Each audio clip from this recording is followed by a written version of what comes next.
Taman Konservasi Puspalangka. Ya, ketemu lagi di channel Didi Paza, channel yang membahas tentang tanaman dan penghijauan karena tanaman penuh dengan inspirasi. Apa kabar, sahabat Didi Paza? Mudah-mudahan sahabat Didi Paza punya kabar yang baik dan dalam keadaan yang berbahagia tentunya. Baik sahabat Didi Paza, kali ini saya sudah berada di konservasi tanaman langka di Provinsi Bengkulu. Ini adalah jenis tanaman bunga terbesar di dunia.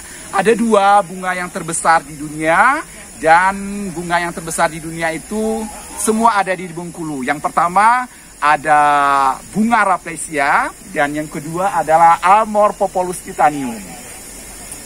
Dan sebenarnya kita ingin mengambil video pas sedang mekar. Ini pasca mekar, sudah mekar, tadinya sudah mekar beberapa jam yang lalu. Saat ini akan mulai menguncup lagi. Setelah menguncup lagi nanti dia akan layu seperti itu. Dan dapat kita lihat, sahabat Didi Paza, untuk yang kedua kalinya saya mengunjungi tempat ini untuk melihat mekar sempurna Amorphophallus titanum. Namun kunjungan yang kedua kali ini juga masih belum bisa mendapat kesempatan melihatnya mekar sempurna.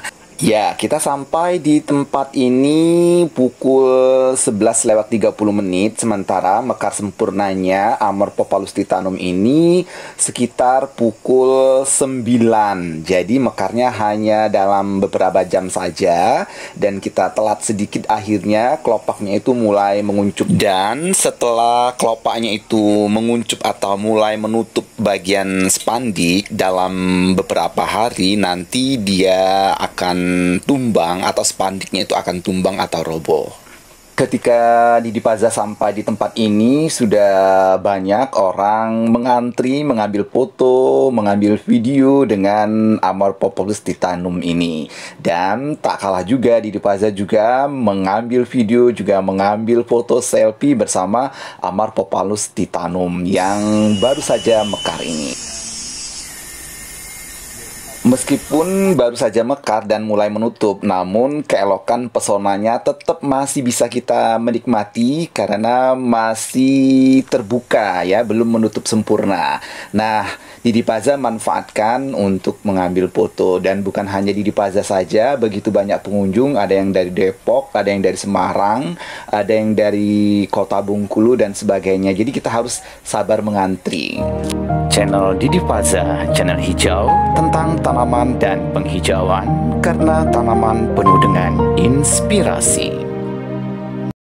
nggak apa-apa nih Mas ya, saya ambil videonya Mas. Oh iya. Nggak, kalian lagi foto, aku ambil videonya. Oh iya. Maaf ya Pak. Iya, nggak apa-apa nih. Dari mana nih Pak? Kalau saya dari Bengkulu ini Pak. Oh. Saya naik dulu ya. Iya.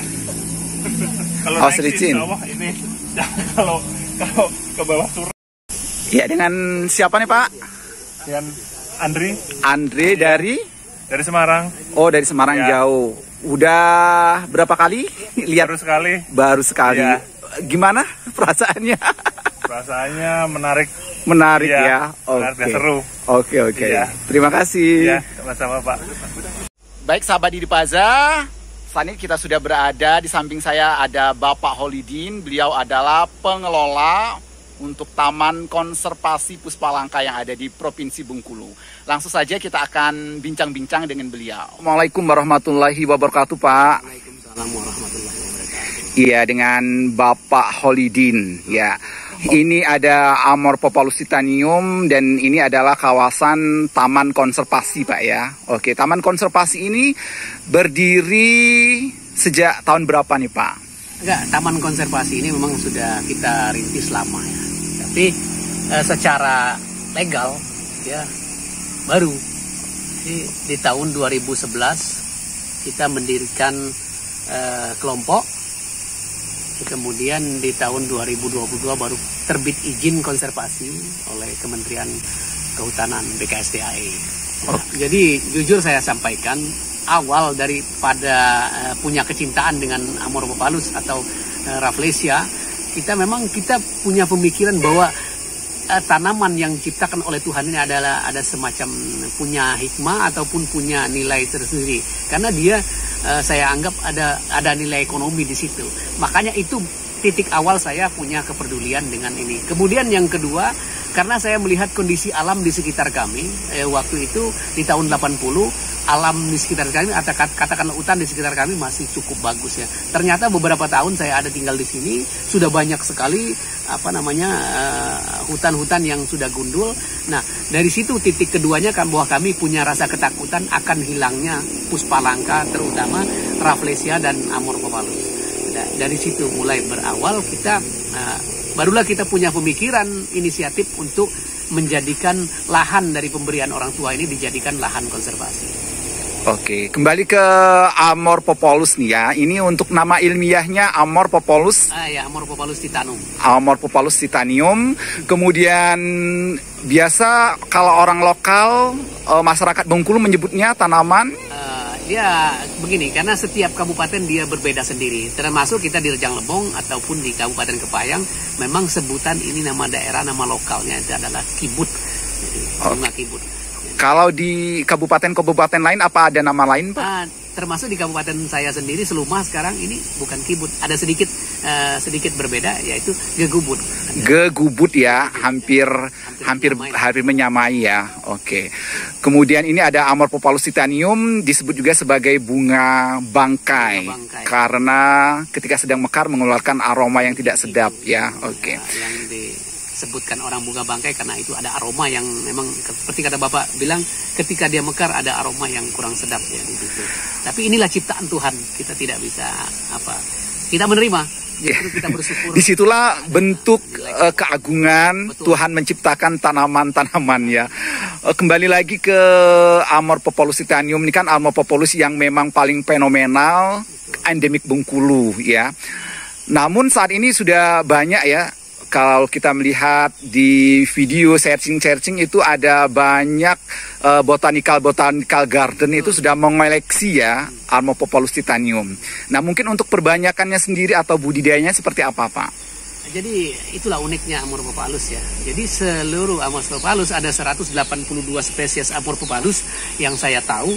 Jadi dia punya ciri tersendiri. Jadi maksud saya untuk melestarikan atau membudidayakan, untuk memperbanyak Amorphophallus itu cukup bagi saya yang sudah punya pengalaman otodidak di alam, lumayan gampang ya untuk melakukan pembudidayaan. Termasuk dari ini ketika mekar dia ada serbuk sari, bunga jantan dan bunga betina itu yang nanti akan terserbuki dan akan menghasilkan buah. Dari buah itu bisa kita tangkarkan kembali, kita perbanyak lewat buah. Kemudian ada juga dari umbi.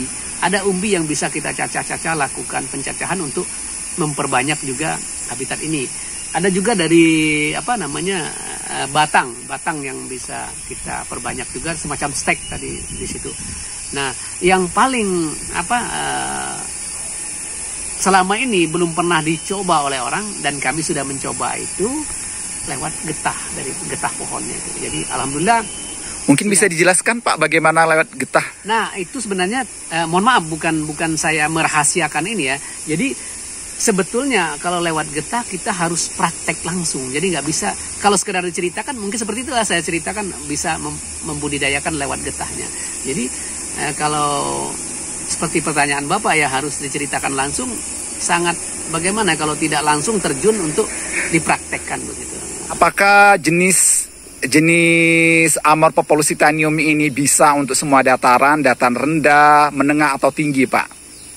Untuk Amorphophallus titanium sendiri, ini adalah endemik Sumatera dan tingkat tumbuhnya ataupun titik daripada ini ditumbuhkan atau diciptakan oleh Yang Maha Kuasa itu memang di dataran tinggi ya, yang tingkat kelembapannya tinggi, kemudian tingkat kesuburan tanahnya tinggi.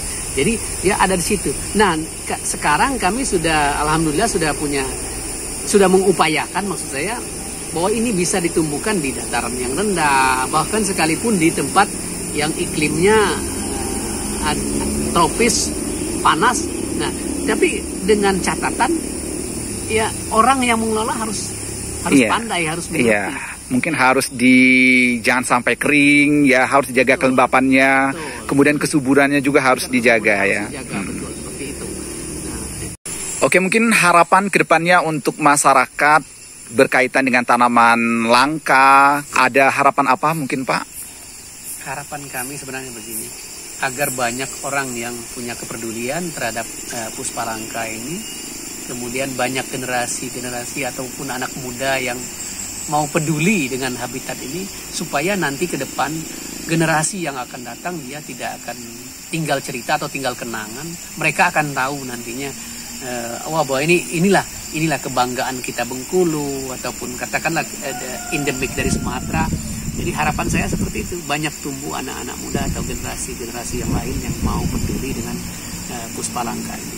Oke, terima kasih Pak Holidin atas kesempatannya pada hari ini, dan terima kasih juga atas sambutannya. Sukses selalu untuk Taman Konservasi Puspa Langka yang dikelola Bapak Holidin. Terima kasih. Wassalamualaikum warahmatullahi wabarakatuh. Baik sahabat Didipaza, ini dia Amorphophallus titaniumnya. Di sini juga ada jenis Amorphophallus yang lain, ada Gigas, ada Pinophalus, dan juga ada Muleri. Ini kita lihat ada juga yang sedang mekar di sini. Ada juga yang sedang mekar, ini dia.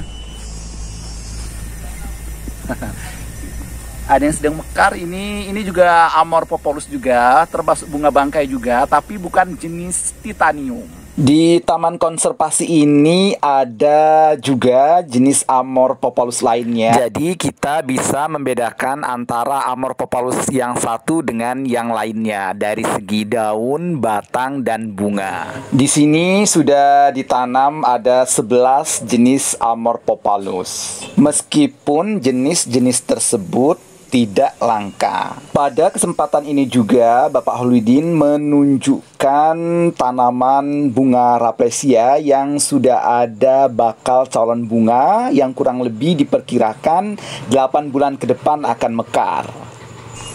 Harapan saya mohon bantuan doanya juga dengan Bapak-Bapak, semoga ini nanti bisa aman dan bisa mekar, Pak. Baik sahabat Didipaza, demikian untuk episode kali ini melihat Amorphophallus titanum di Taman Konservasi Puspa Langka. Terima kasih telah menonton channel Didipaza, channel tentang tanaman dan penghijauan, karena tanaman penuh dengan inspirasi. Jangan lupa subscribe, like, komen, dan share.